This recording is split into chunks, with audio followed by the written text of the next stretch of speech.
بسم اللہ الرحمن الرحیم۔ وادی اوتاس کے پہاڑوں میں چھپے تیر انداز مجاہدین کے تازہ حملوں کی تاب نہ لا کر باغ کھڑے ہوئے۔ مشرک قبائل کی مشترکہ فوج کا سپہ سالار اعظم مالک بن عوف اپنے قریبی رفقا کے ساتھ میدان جنگ سے فرار ہو کر طائف میں قلعہ بند ہو چکا تھا، جبکہ وادی میں لگائے گئے مشرکین کے خیموں میں ان کی عورتیں، بچے اور مال مویشی موجود تھے۔ اللہ کے رسول صلی اللہ علیہ وآلہ وسلم کا حکم تھا کہ انہیں کوئی ذکر نہ پہنچائی جائے، بلکہ مالک بن عوف لڑائیوں کے دوران عورتوں اور بچوں کے ساتھ مسلمانوں کے حسن سلوک سے اچھی طرح واقف تھا۔ چنانچہ اس کی جنگی حکمت عملی یہ تھی کہ انہیں ڈال بنا کر مکہ تک پہنچا جائے، لیکن اب وہ سب مسلمانوں کی قید میں تھے۔ بنو حوازن اور بنو ثقیف کے قبائل کی ان قیدی عورتوں میں ایک بوڑھی خاتون بھی تھیں۔ مجاہدین کا ایک دستہ جب انہیں گرفتار کرنے پہنچا تو انہوں نے ایک ایسی بات کہی جسے سن کر وہ حیرت سے ایک دوسرے کا منہ تکنے لگے۔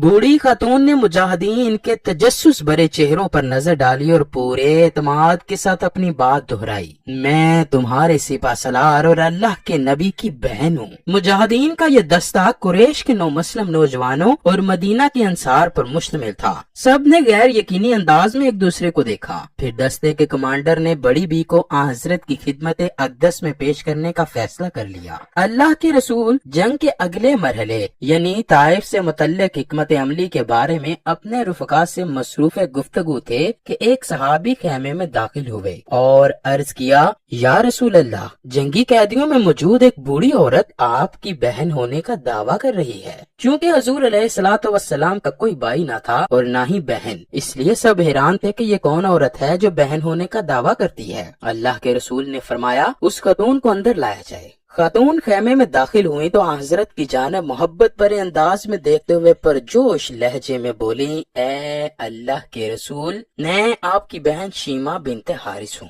حضرت نے ماضی کی یادیں ٹٹولتے ہوئے فرمایا، ہاں، بنی سعد میں میری ایک بہن کا نام شیما تھا۔ اس پر وہ جلدی سے بولی، یا رسول اللہ، ایک مرتبہ جب ہم لوگ اماں حلیمہ سعدیہ کے گھر کھیل رہے تھے تو آپ نے میری پیٹھ پر کاٹ لیا تھا، جس کا نشان آج بھی موجود ہے۔ شیما کے یہ جملے ادا کرتے ہی سرکار دو عالم کو اماں حلیمہ کے گھر گزرے ہوئے بچپن کے واقعات یاد آنے لگے۔ یہ وہی بہن شیما تھیں جو حضرت کو ہر وقت گود میں لیے پھرتی تھیں۔ ان کی سنائی ہوئی لوریاں، پیار اور محبت کی باتیں حضور کے ذہن میں محفوظ تھیں۔ سامنے کھڑی شیما کے ایک ہی جملے نے بچپن کے گزرے دنوں کی خوشگوار یادیں تازہ کر دیں۔ مکے کے کالے سنگلاق پہاڑوں کے عقب میں 50 میل مشرق کی جانب زرخیز باغات، سرسبز و شاداب پہاڑوں کے درمیان شفاف چشموں کی گنگناتی لہلاتی بلکاتی آبشاروں میں مزید ایک حسین وادی طائف کے نام سے معروف ہے۔ وہاں اور اس کے اطراف عرب کے دو قبائل آباد تھے، ایک بنو ثقیف اور دوسرا بنو حوازن۔ یہ دونوں قبائل نہایت طاقتور، بہادر اور جنگجو تھے۔ ان قبائل کی خاص بات ان کا فصاحت و بلاغت میں دیگر قبائل سے ممتاز ہونا بھی تھا۔ یہ لوگ نہ صرف خالص عربی بولتے تھے بلکہ الفاظ کے تلفظ، ادائی اور انداز بیان کی حفاظت بھی کرتے تھے۔ چنانچہ شہر کے روسا اور شرفا اپنے نومولود بچوں کو ان قبائل کی عورتوں کے حوالے کر دیا کرتے تاکہ رضاعت کے دنوں میں بچے کھلی آب و ہوا اور خالص عربی ماحول میں بہترین جسمانی تربیت کے ساتھ فصیح و بلیغ عربی زبان بھی سیکھ سکیں۔ جیسا کہ خود حضرت صلی اللہ علیہ وآلہ وسلم کا ارشاد عالی ہے، میں تم سب میں فصیح تر ہوں کیونکہ میں قریش کے خاندان سے ہوں اور میری زبان بنی سعد بن بکر کی زبان ہے جو عرب کے فصحاء مشہور تھے۔ بنی سعد قبیلہ حوازن کی ایک شاخ ہے۔ حضرت صلی اللہ علیہ وآلہ وسلم نے اپنی رضاعت کے 5 سال بنی سعد میں اماں حلیمہ سعدیہ کے گھر گزارے تھے، جہاں حضور علیہ الصلوۃ والسلام کے 4 بہن بھائی موجود تھے، جن کے نام عبداللہ، انیہ، حذیکہ اور حذافہ تھے۔ حذافہ جو تاریخ میں حضرت شیما کے نام سے مشہور ہوئی، رسول اللہ سے 7 یا 8 سال بڑی تھی۔ شیما عربی میں بلند مرتبے والی کو کہا جاتا ہے۔ شیما کے والد کا نام حارث بن عبدالعزیٰ بن رفال سعدیہ اور والدہ کا نام حضرت حلیمہ بنت ابی زویب السعدیہ تھا۔ اماں حلیمہ کے صاحبزادے عبداللہ حضرت سے چند ماہ بڑے تھے۔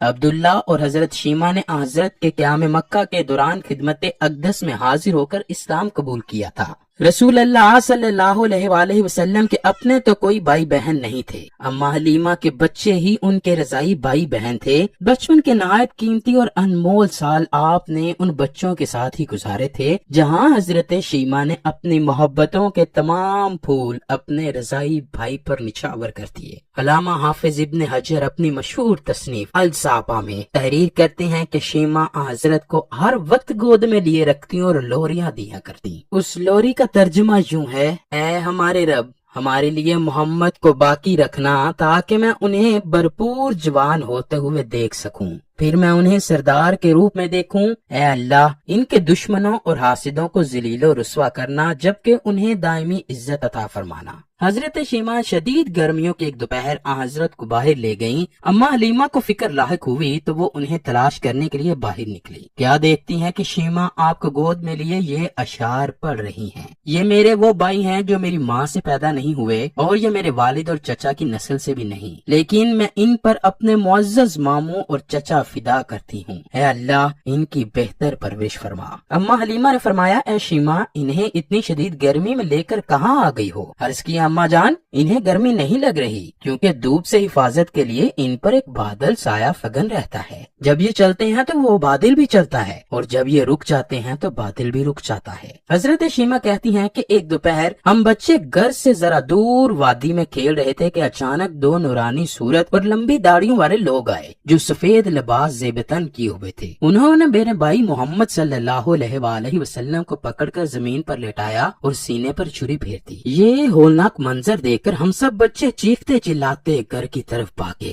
اور اماں ابا کو بتایا کہ کسی نے بھائی کو نعوذ باللہ قتل کر دیا ہے۔ وہ دوڑتے ہوئے اس جگہ پہنچے تو دیکھا کہ آپ صلی اللہ علیہ وآلہ وسلم بیٹھے ہیں، لیکن چہرہ مبارک کا رنگ اڑا ہے۔ اسی طرح ایک دن دو یہودی راہب ہمارے گاؤں آئے اور ہمارے بھائی محمد کے بارے میں پوچھتے پوچھتے ہمارے گھر تک پہنچ گئے۔ انہوں نے بھائی کو دیکھا تو بولے: کیا یہ بچہ یتیم ہے؟ اما حلیمہ کو ان کے اس پوچھنے پر کچھ شک سا گزرا تو بولی: نہیں، میں اس بچے کی ماں ہوں، اور یہ ساتھ میں ان کے والد حارث ہیں۔ یہودیوں نے کہا: اگر یہ بچہ یتیم ہوتا تو ہم اسے قتل کر ڈالتے۔ اس واقعے کے بعد اماں بہت ڈر گئیں، چنانچہ وہ حضور صلی اللہ علیہ وآلہ وسلم کو واپس ان کی والدہ کے پاس چھوڑ آئیں۔ وقت تیزی سے گزرتا رہا، دن مہینوں میں، مہینے سالوں میں بدلتے رہے۔ حضرت شیمہ کی شادی بنو ثقیف میں ہو گئی۔ جب حضرت کی بعثت کی اطلاع بنو سعد پہنچی تو اما حلیمہ کی خوشی کی کوئی انتہا نہ تھی۔ وہ اپنے شوہر حارث اور دو بچوں عبداللہ اور شیمہ کے ساتھ مکے کے سفر پر روانہ ہوئی۔ حضرت اب ام المؤمنین حضرت خدیجہ الکبریٰ کے گھر منتقل ہو چکے تھے۔ حارث نے جب لوگوں سے حضرت کے قیام کے بارے میں معلوم کیا تو اہل قریش کو معلوم ہوا کہ یہ تو رسول اللہ کے رضائی والد ہیں۔ اس پر انہوں نے حضور کی شکایت کرتے ہوئے کہا: اے حارث، تمہارا بیٹا ہمارے خداؤں کو برا کہتا ہے اور ایک اللہ کی پرستش کی بات کرتا ہے، اس نے ہم نے تفرقہ ڈال دیا ہے۔ حارث بیوی بچوں کے ساتھ بارگاہ رسالت میں حاضر ہوئے اور عرض کیا: اے میرے بیٹے، آپ کی قوم جو شکوہ کر رہی ہے کیا وہ سچ ہے؟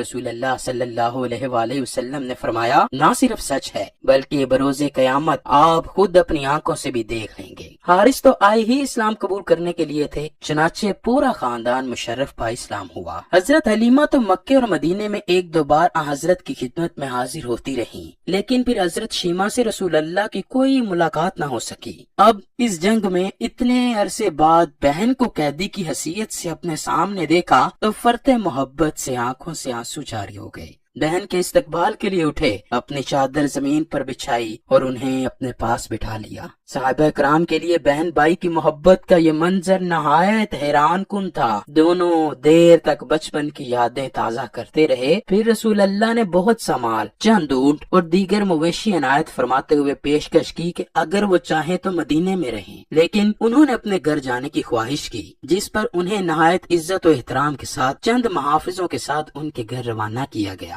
بنی سعد کے لوگ کہتے ہیں کہ حضرت نے حضرت شیمہ کو ایک مکحول نامی غلام اور ایک لونڈی بھی دی تھی۔ حضرت شیمہ نے ان دونوں کی آپس میں شادی کروا دی، جن کی نسل آج بھی باقی ہے۔